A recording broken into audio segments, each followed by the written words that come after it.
Hello there. What is going on, everybody? Today we're going to be talking about Armada, Squadrons, and Squadron storage, particularly because these things are a pain in the butt. I am not a big fan of Squadrons. If you've been following me for a long time, you'll know that I often run builds without Squadrons, and I think I figured out one of the reasons why and a way to remedy that. So we're going to be going through. This will be a fun little video today. Also, let me remind you, there's a new round of the giveaway starting right now. All you have to do is be a subscriber and leave a comment on this or one of my videos. It automatically enters you to win a $25 Amazon gift card. This will run for a couple of weeks, and then I will pick a winner, and it'll be at the end of one of my videos, and I'll announce the winner. So just make sure you are subscribed and leave a comment, and then you'll automatically enter to win. All right, so with that out of the way, let's talk about Squadrons, right? People tend to travel a lot of times with all of their Squadrons in like these big old cases and tackle boxes, and they take them apart and they have to assemble them, and and all of this stuff, and then the Squadrons they fall out, and like so like you get to your store, you're getting ready to play, and it's just a nightmare, right? So I don't usually like doing that because I have to do that enough with X-Wing. And and I said, you know what, Armada. When Armada came out, I put everything in the box, and I was like, oh, I'll be able to go through a couple of waves of just putting all my ships in the one box, and then that wasn't enough anymore, and I just kept looking for more and more ways to store them. And I'm going to show you guys what I had come up with that worked for a long time. All right, so this is just a box I made out of foam board, and you can see I've got all my Squadrons. They're fully built, they're assembled, and they're just kind of loose in there. This is all the Imperial Squadrons, or almost all of them. I have a few pulled out that I was just looking at. And I put some ridges here, and I glued this, and I made another smaller one to go on top of that and slide into that, and I can put all my Rebels on top of that. And it's over time, it's kind of warped a little bit. It just doesn't fit too well in there, and it's still difficult because they sometimes roll over, and then trying to find them all too, because you pick out the boxes, and it's just so big too, and it just takes up a lot of room. I think I may have found a better solution.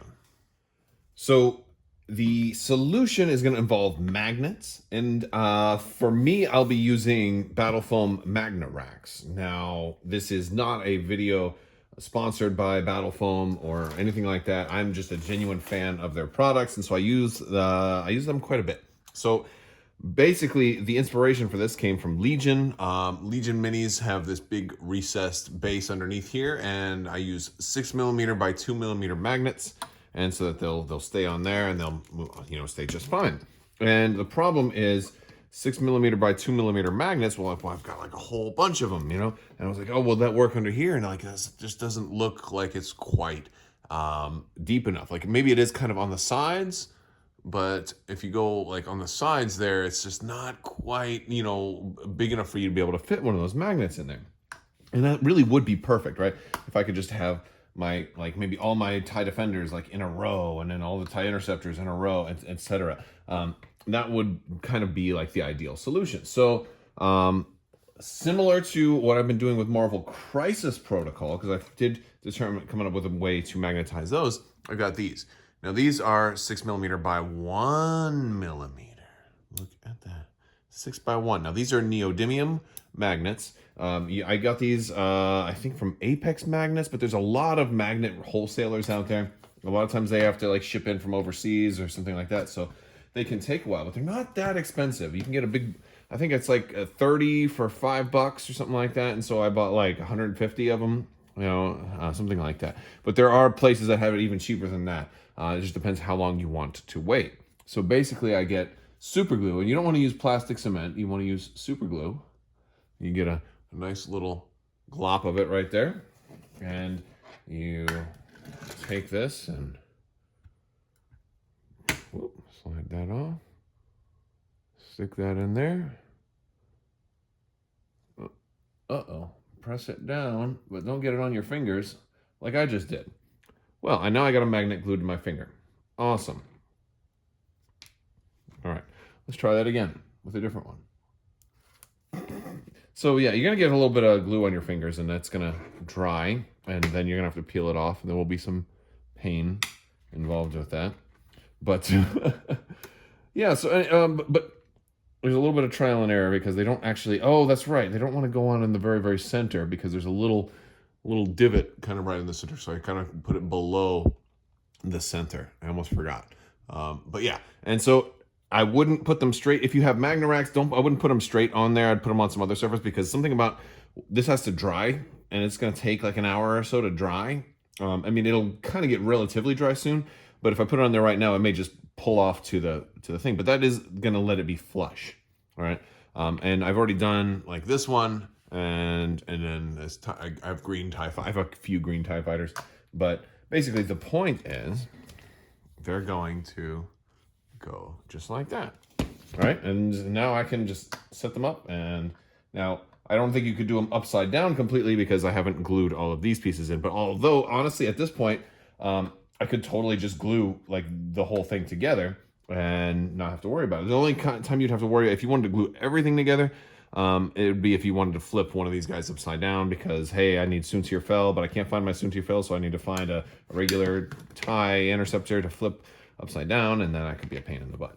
So, but yeah, so I'm going to run through and just do a couple of these with you guys, and you know, one of the things, if you look close at this Magnarack, you will see that it's got some rings on it.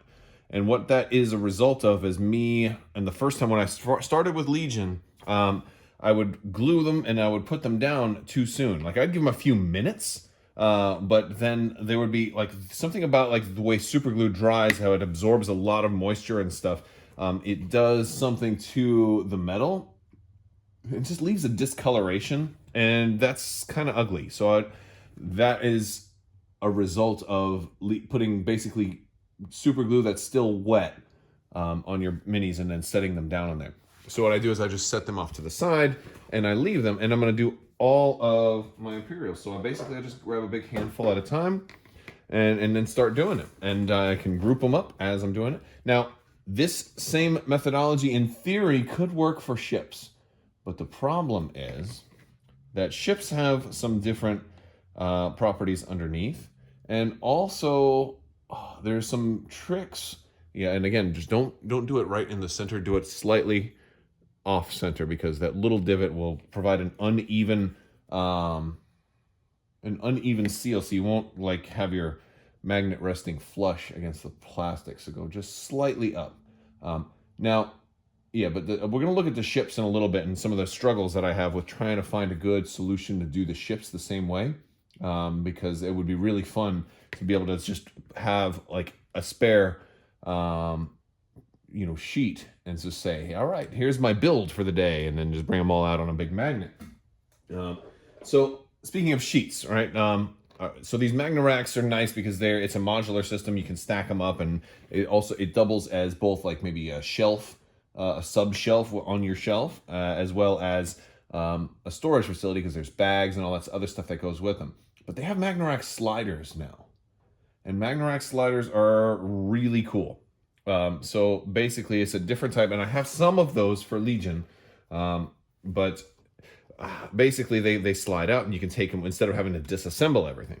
And that was, I think, one of the things that they needed the most when these first came out. So Battle Foam, if you're listening, if you guys want to sponsor the channel, or if you guys want to send me some more some sliders, and have me kind of do an update on like see how these things look with the sliders and all of that, I would love to work out some kind of arrangement because I do love your products. And that's genuine. I have no kind of agreement with them or anything like that. But yeah, that's all right. So with that being said, I'm gonna do a few more of these, and then we will look at the ships because the ships are differently problematic. Now, I believe Battle Foam has bags and foam for the ships, and that's cool too. I'm more of a magnet kind of guy.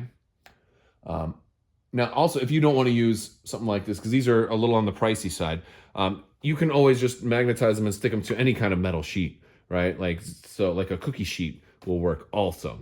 It's not going to look as pretty on the shelf because this is also doubling as a display option. And just so you can see, like I've already done my Rebels, and I can put these on top here. right? And there we go. Let me get a better view, better angle on that.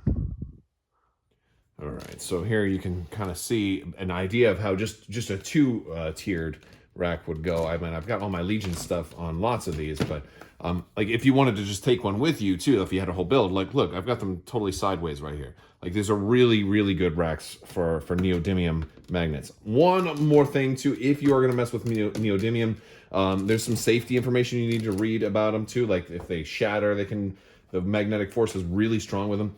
Got to keep them away from children, because if you swallow them, they can, you know, bond to another one through your intestines. And then you take surgery to get them to come out. And so they're super dangerous. Never ever put them in your mouth. Always keep them away from children.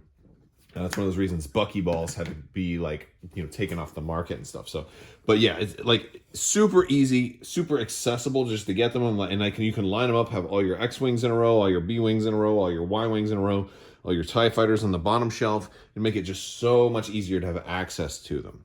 So let's look at the reason why I'm having some problems with the ships. All right, so here I've got a Victory Star Destroyer. I'm just taking it off the base to kind of give you a better angle at why I'm having some problems.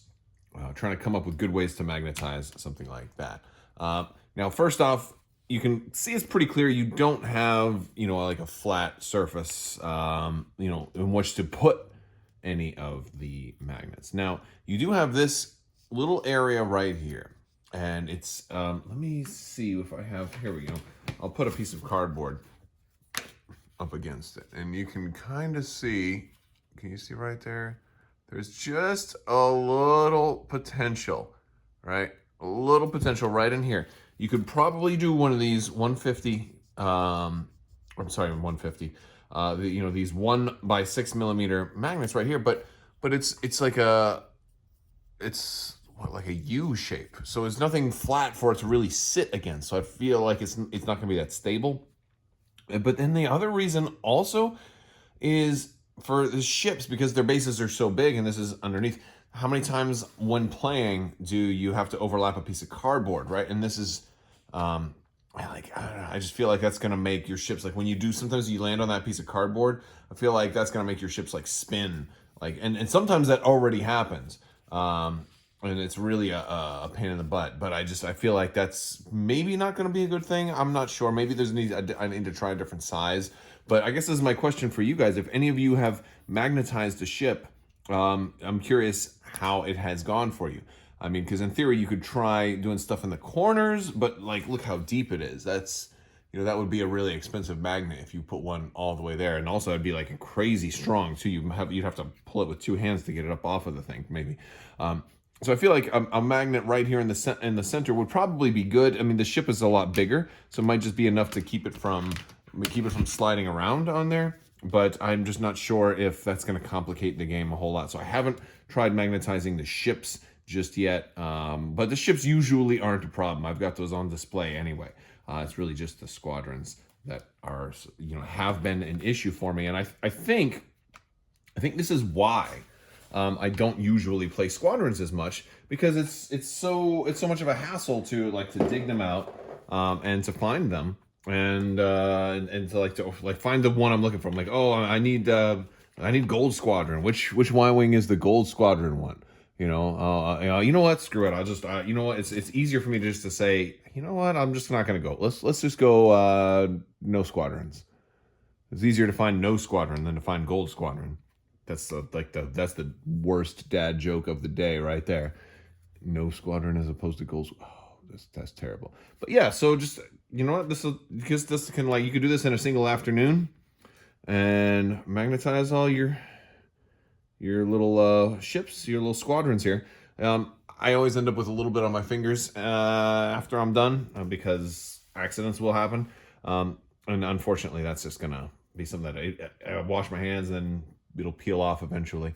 But yeah, so that's basically it, guys. I'd love to hear what you guys think. Let me know down in the comments below. If you like this video, don't forget to give it a thumbs up and hit that subscribe button. And if you want to be notified when new videos come out. Just click that bell for alerts. I want to thank my patrons. You guys are absolutely amazing. And all of the folks out there watching all these videos, I definitely appreciate it. If you want ways to support the channel, there are links in the description below for merch, t-shirts, Patreon, all the social media links to follow, all of that good stuff down there. Be sure to check them out. I want to thank you all so much for watching. And as always, have a great day.